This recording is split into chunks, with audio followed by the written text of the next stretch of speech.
Hello, good morning friends. Now today we will discuss with molding sand, which is going to be used in sand casting or any other casting process, sand casting processes. Sand casting processes is in which the mold is prepared, mold cavity is prepared with the help of sand and with the help of pattern. If you see, this is the flow chart we have already seen. uh, we have already seen that this is going to be a flow chart of the metal casting processes, in which sand is there, binder is there, additive is there, eh? And with the help of we are mixing the sand. With the help of that we are preparing a mold, and with the help of core, and if required cores, when hollow shape we want to manufacture, at that time we are preparing a core. And this, with the help of this sand and with the help of pattern, we are preparing a mold, and we are then it is ready for the pouring action of the molten metal.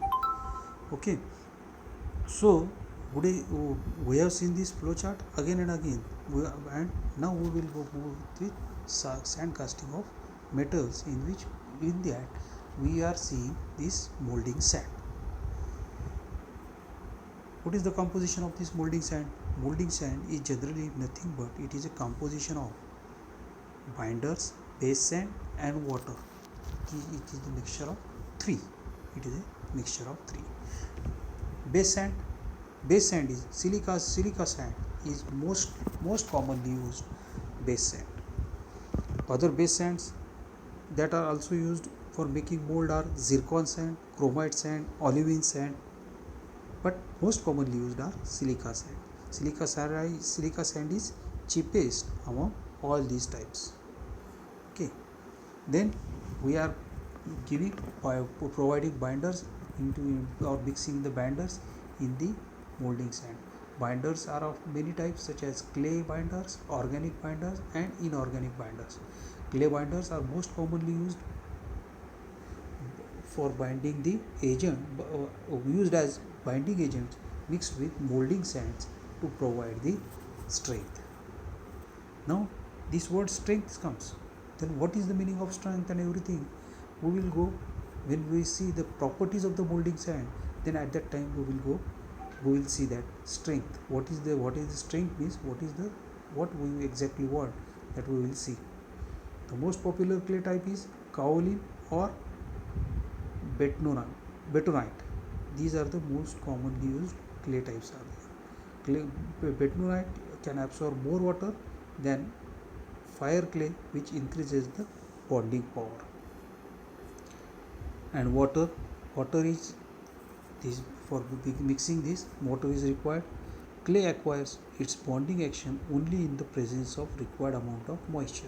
When water is added to the clay, it penetrates the mixture and forms a microfilm which coats the surfaces of each flake of the clay.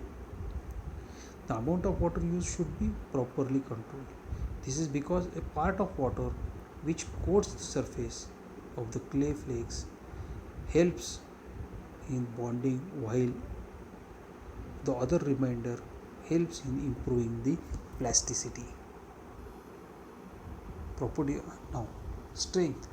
So for that strength, these properties are required for molding material, and basically for not this is for molding material means basically these properties are required for any molding sand. Because molding material means it is a mixture of sand, it is a mixture of clay, and it is a mixture of water. It is a mixture, but because as maximum portion is going to be used in for as a sand, so all the properties, whatever will be the properties, should be there for sand only, molding sand. What are those properties? Flowability, green strength, collapsibility, dry strength, permeability, hot strength, durability, refractoriness, fitness, and bench life. Now we will see these properties one by one. Flowability, it is the ability of the molding sand to get compacted to a uniform density. Flowability assists molding sand to flow and pack all around the pattern, because we are ramming this pattern into the sand. So to get intricate shape, the sand should go into the depth of the or into the complicated gap of the pattern. It should reach to the complicated part of the pattern. So it should be this. That's why this flowability is required and take up the required shape. The sand mold should respond to different molding processes. Flowability increases as the clay and water content increases.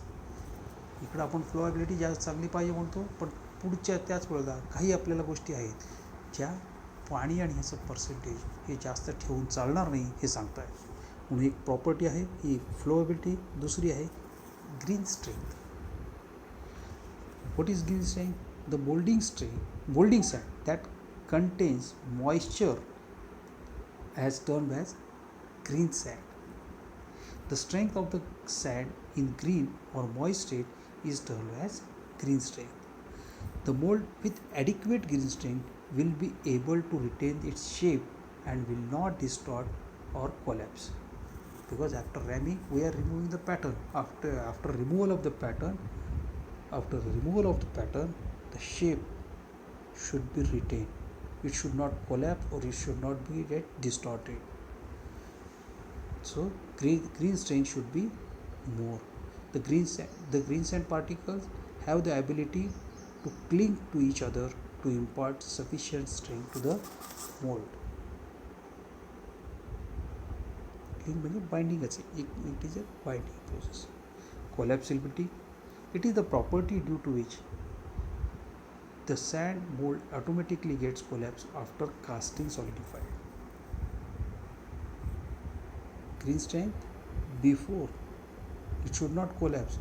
Before, after removal of pattern, the mold should remain as it is, or the shape and size of the mold cavity should remain as it is. But in collapsibility, it is the property due to which the sand mold automatically gets collapsed after casting solidifies.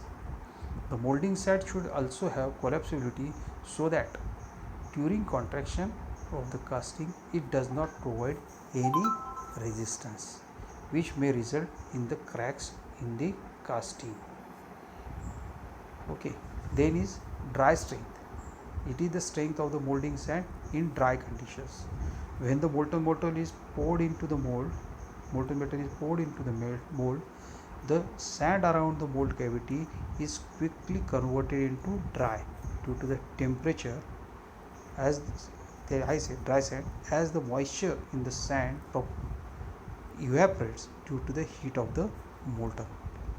At this stage, the molding sand must possesses the sufficient strength to retain the exact shape of the mold cavity, and at the same time it must be able to withstand the metabolic pressure of the liquid metal. जे काय आपण मेटलनी ज्या मेटलमुळे जे pressure develop होणार आहे त्या प्रेशरमुळं पण sand दबवून किंवा काही करून शेप चेंज व्हायला पाहिजे. Dry sand strength is related to the grain size and binder and water content. Permeability, during pouring and subsequent solidification of casting, a large amount of gases and steam is get generated.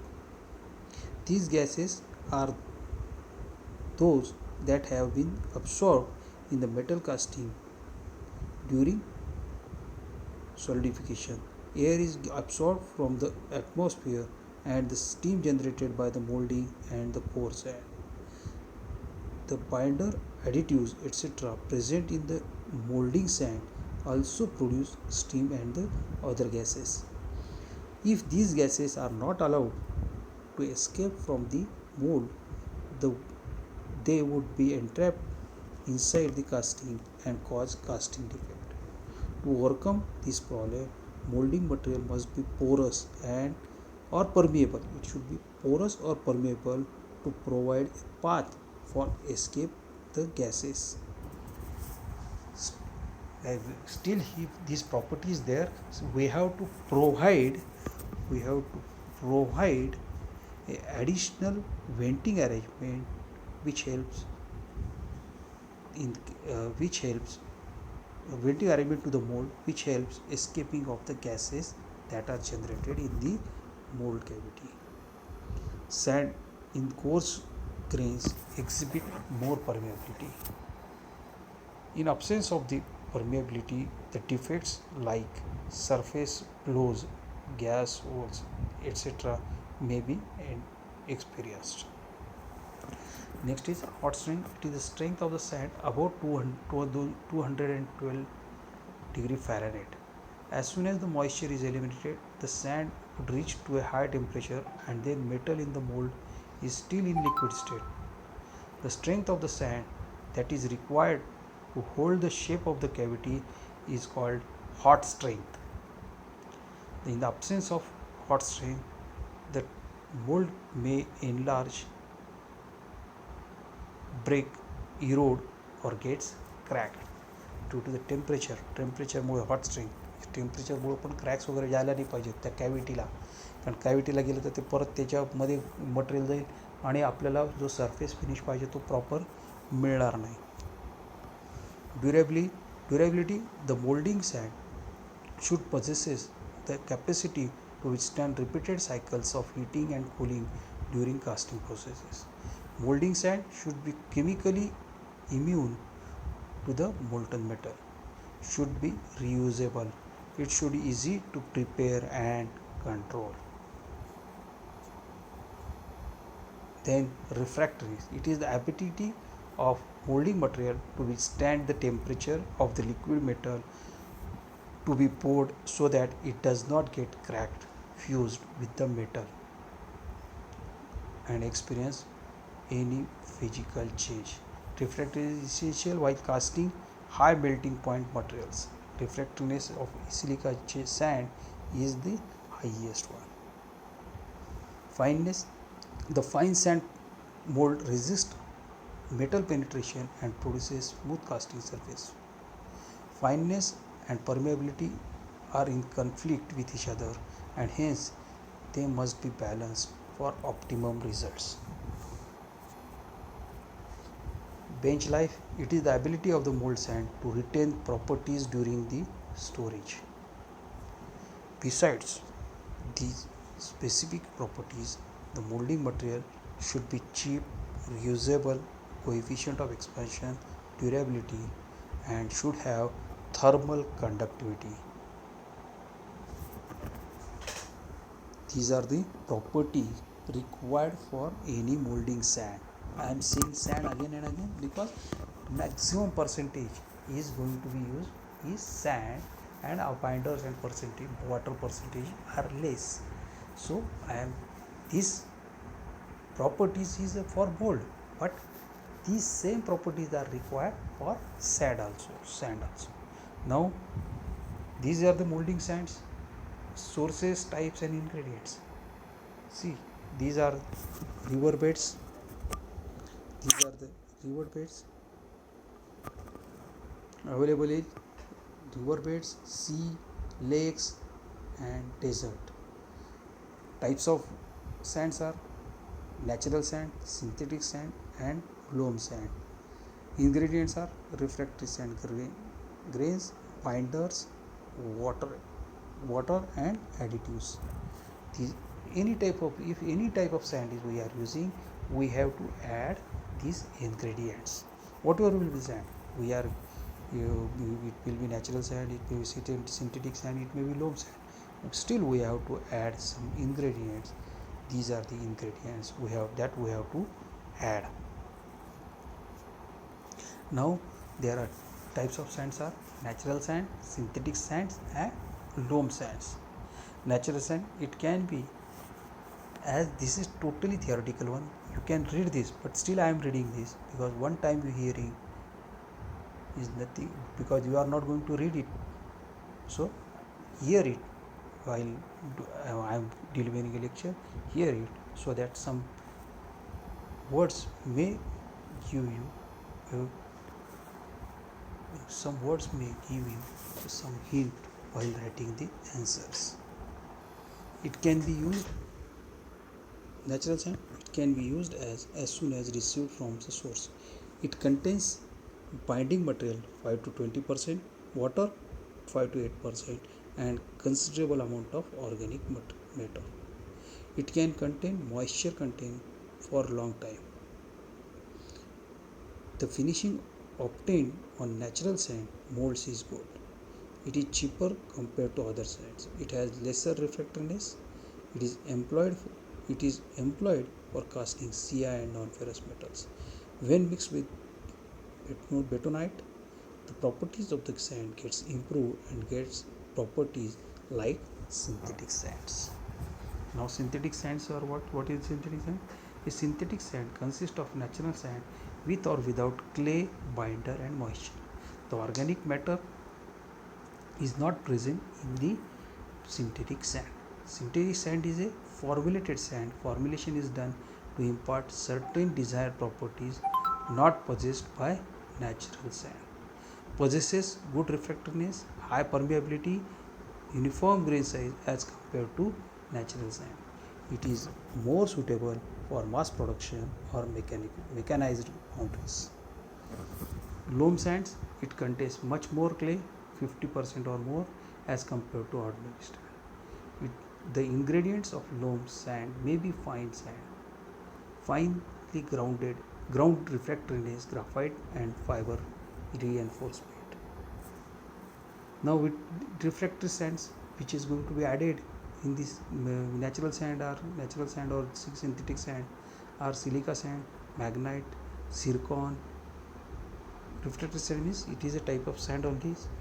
It is possesses all these silica sand, magnite, zircon, dolomite, olivine, sillimanite and graphite.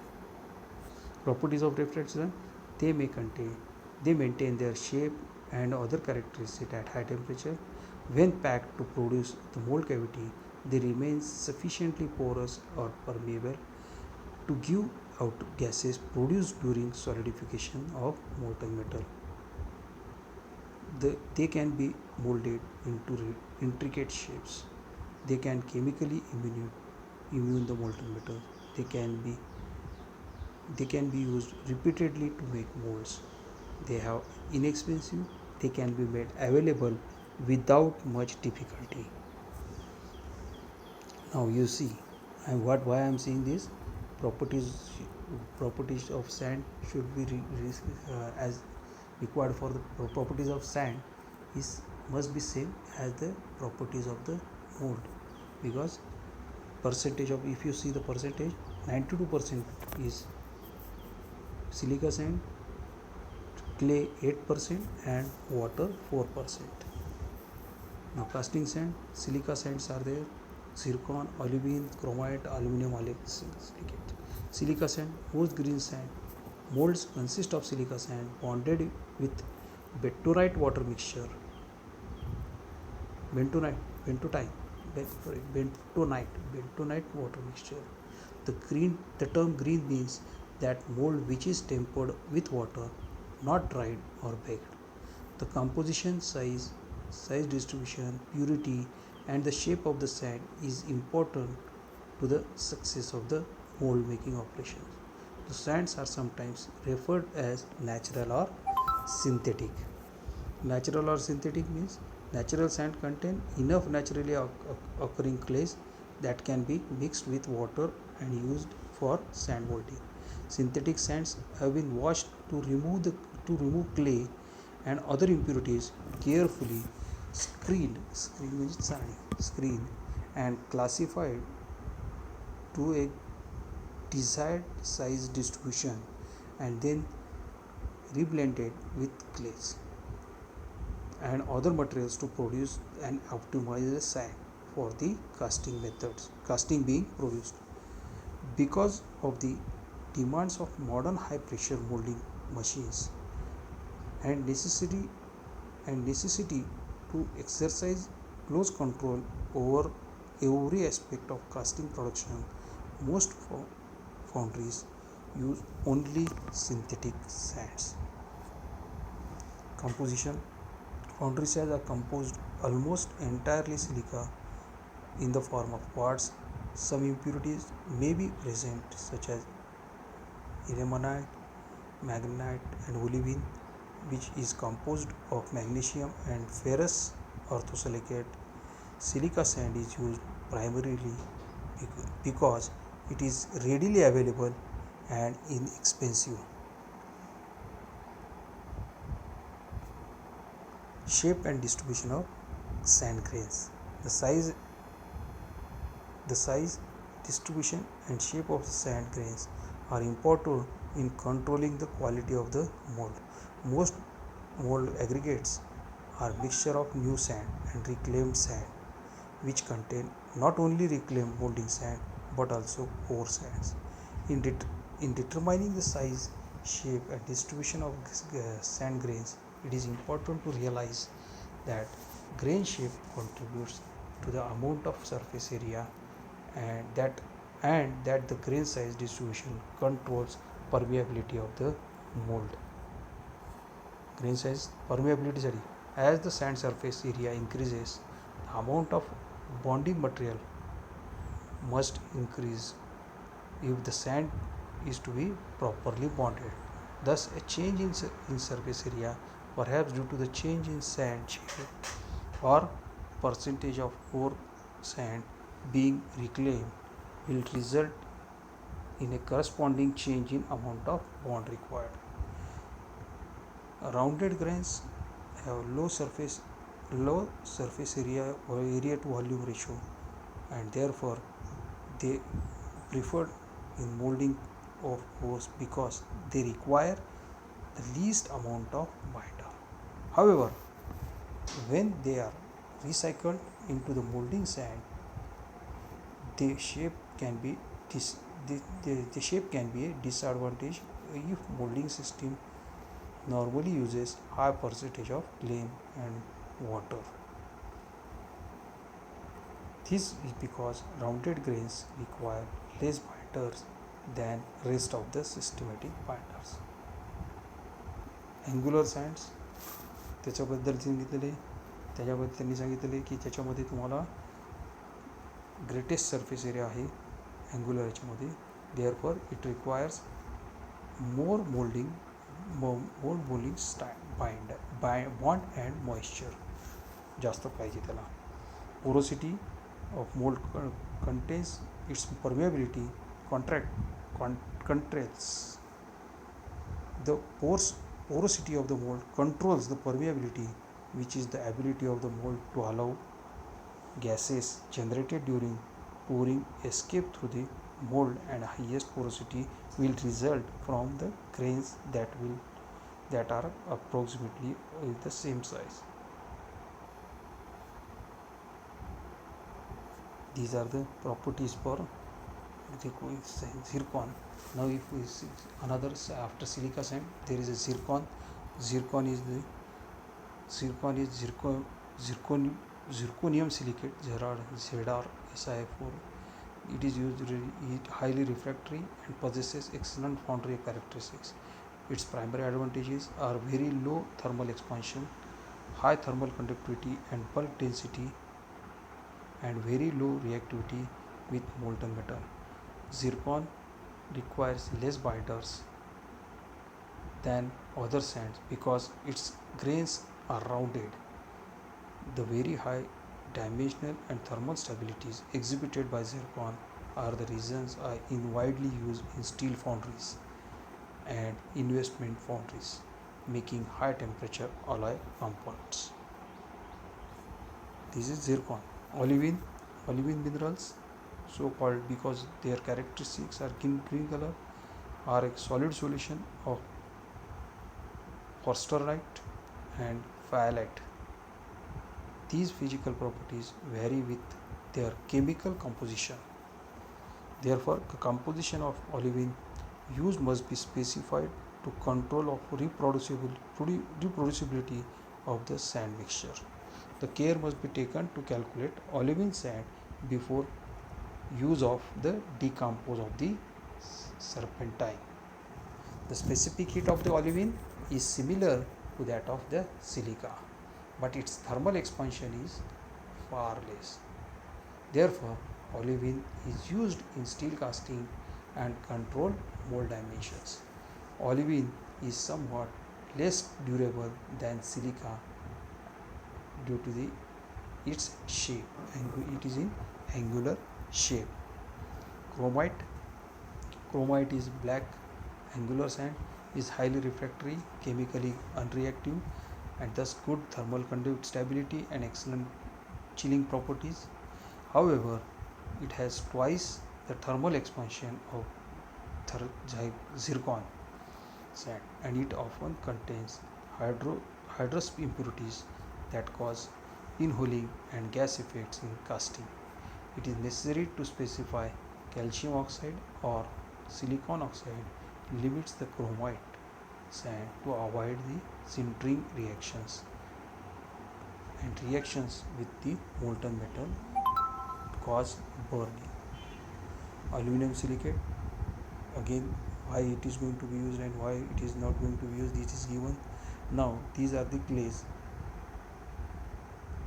which that means it is a type of binder that is going to be used in the ingredients. One is bentonite southern Ca bentonite and bentonite western Na bentonite, fire clay and kaolin clay. Carbons, asphalt, glycerine, graphite, lamp black, lignite, pitch of the coal tar, sea coal. These are the types of carbon that is going to be used as an ingredient. Carbon is added to the mold to provide a reducing atmosphere and gases and gas film during pouring that protects against the oxidation of metal and reduces burning. Carbon can be added in the form of sea coal, asphalt, chalcedonite, and proprietary petroleum products. Sea coal changes coke to high temperature.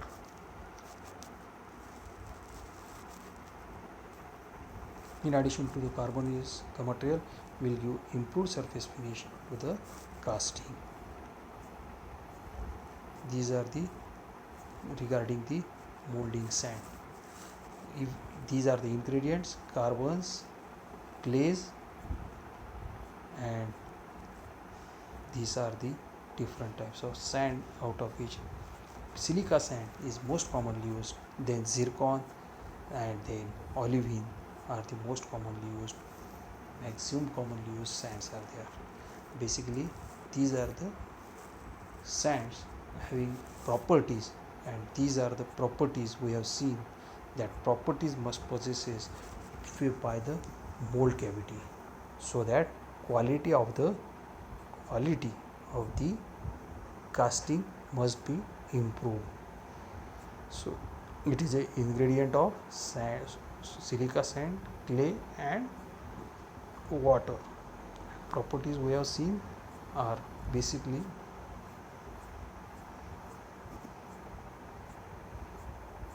properties we will read again. One is flowability, another one is dry strength, collapsibility, green strength,